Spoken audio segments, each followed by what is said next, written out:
Urgent, Vikings fan, look at what just happened. Nobody saw this coming, huh? But first, make sure to subscribe to the channel because we bring you daily videos with the latest your team news. And don't forget to turn on notifications so you don't miss anything. Minnesota Vikings 7-round mock draft trading back in first round. In this mock draft, the Vikings trade back and still land a standout offensive lineman at the end of the first round. It's officially NFL Draft Month.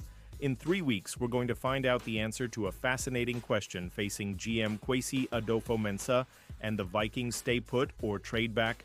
The Vikings have just 4 selections in this draft, so trading back to accumulate additional picks will be tempting. But they also won't want to trade back just for the sake of trading back. There will have to be a compelling offer from a team looking to move up, combined with the belief that a player the Vikings really like will be on the board when they make their first pick. If either of those conditions aren't met, sticking at number 24 and making a pick might be the decision. In this draft simulation, we went with a move back of just 6 spots.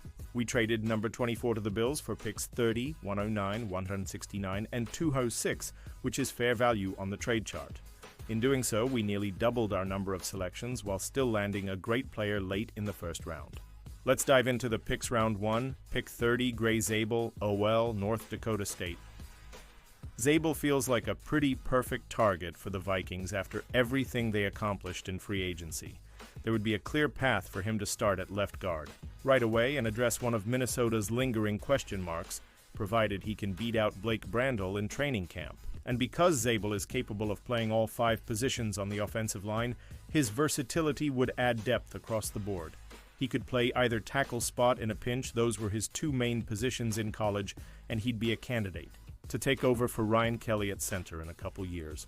After a standout career at NDSU, Zabel has made a strong case for himself as a first-round pick with his performance at the Senior Bowl and the NFL Combine. He's an excellent athlete who has room to add a bit of weight to his 6'6", 312-pound frame, and he projects as a run-blocking weapon who can hold up against powerful interior pass rushers.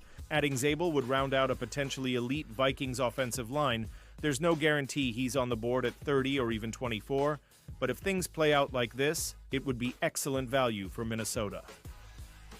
Round 3, pick 97, Lathan Ransom, S. Ohio. State safety is a very logical position for the Vikings to target with one of their first few picks in this draft, considering 2025 could be Harrison Smith's final year and Theo Jackson still has to prove himself in a major role. Ransom is an explosive athlete at 6 foot, 205 pounds. He's an imperfect coverage player, but he's a major weapon coming downhill as a run defender and blitzer. Over the last 4 years, Ransom recorded 18 tackles for loss, 5 sacks, 6 forced fumbles, 3 interceptions, and 13 passes defended. He can be a sub-package player and special teams stand out as a rookie, then potentially take over for Smith in 2026. He turns 23 this summer and has a ton of experience. Round 4, pick 109, Kobe Bryant, CB, Kansas. We're stacking defensive backs in this range by taking an exciting cornerback to begin day 3. Bryant is thin, he's 180 pounds, up from 170 in college, and ran a 4.53, but he's a playmaker. Across his Kansas career, he had 13 interceptions and 11 tackles for loss. He also scored 3 defensive touchdowns. Bryant can play press coverage on the outside, he's got great ball skills, and there's a tenacity to his game that's hard not to love. Round 5, pick 139.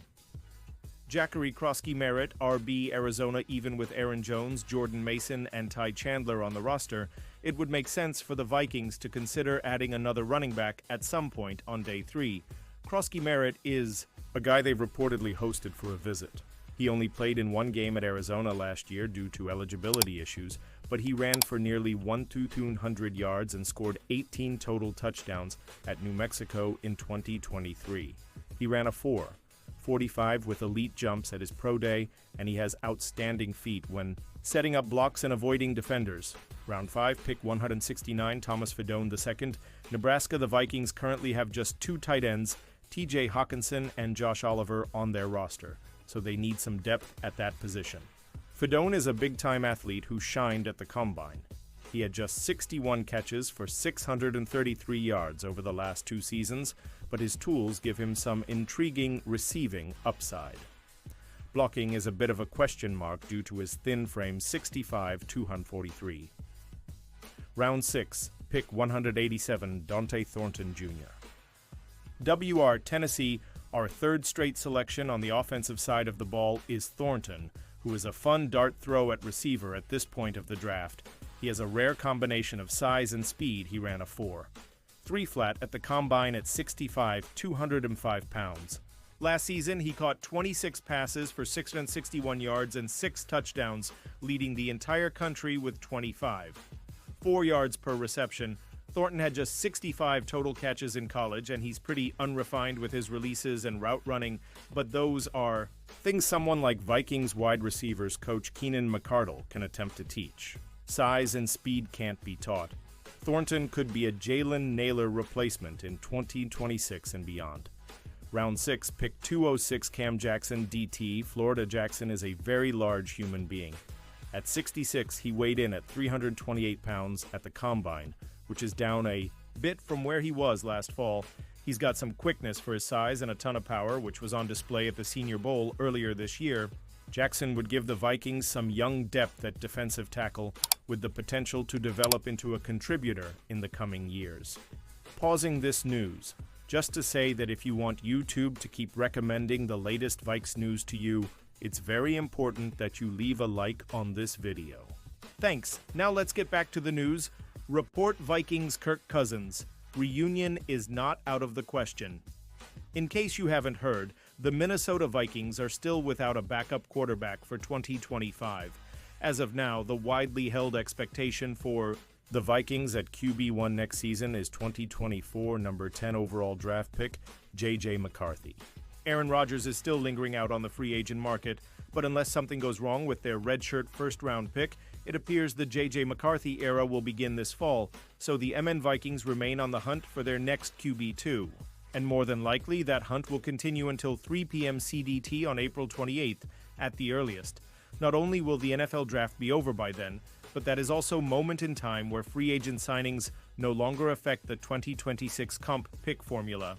According to Ben Gersling's Star Tribune, the Minnesota Vikings, who have won 2025 comp pick after losing Kirk Cousins to free agency last offseason, are holding out hope for 3 comp picks next year. But that wasn't the only interesting tidbit that Gersling had in the Star Tribune Vikings Access newsletter this afternoon. Directly underneath his 2026 comp pick scoop was a head-turning note on the likelihood of Kirk Cousins returning to Minnesota in 2025. Kirk Cousins' Minnesota Vikings reunion still possible, while Ben goes on to caution that a Cousins reunion in Minnesota could be a long shot. There was enough chatter down at the NFL owners' meetings in Florida this week to convince the longtime Vikings insider that there is mutual interest between Kirk and his former team, should the stars align. They could also pursue a trade for a veteran backup, possibly even Kirk Cousins, who lost his starting job with the Falcons and is believed to want out of Atlanta after just one season there. Falcons coach Raheem Morris said this week he doesn't expect Cousins to participate in the team's offseason program, and while the quarterback would have to waive his not-raid clause, a source familiar with his thinking said earlier this month he might be interested in a return to the Vikings. Ben Gersling Vikings Access newsletter. What would that star alignment look like? According to Gersling, it would mean Kirk Cousins accepting the role of backup quarterback behind J.J. McCarthy, something he has not been willing to swallow own. In Atlanta, behind Michael Penix Jr., related former Vikings emergency QB1 quietly signs with rival but don't count it out, Ben writes. What could make the difference for Cousins is his incredible relationship with Kevin O'Connell and his comfortability in the Minnesota Vikings organization. Those things, combined with how desperate he is to escape the Falcons, mean a Kirk Cousins return to the Vikings isn't out of the question. It could be a long shot. The Vikings would have to work out a trade, and Cousins would have to accept a backup role just a year after he left Minnesota because of the Vikings' plans to draft a first-round QB, only to be surprised by the Falcons' selection of Michael Penix Jr. But given Cousins' familiarity with the offense and his continuing friendship with O'Connell, a return to the Vikings isn't out of the question.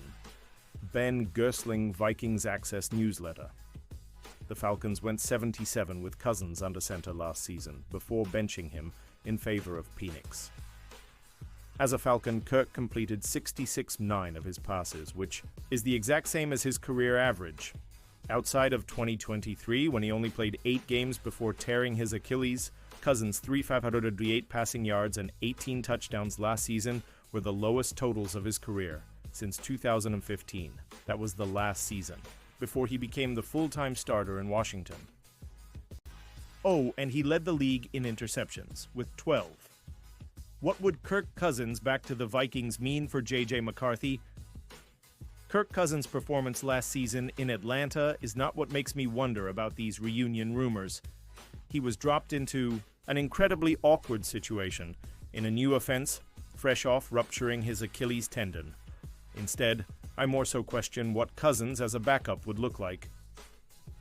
And now, Vikings fan, I want to hear from you. What's your opinion on this? Drop your thoughts in the comments. I don't know if you know this, but your opinion matters a lot for Vikes. You'll be back any moment with more Vikings news. Skol Vikings!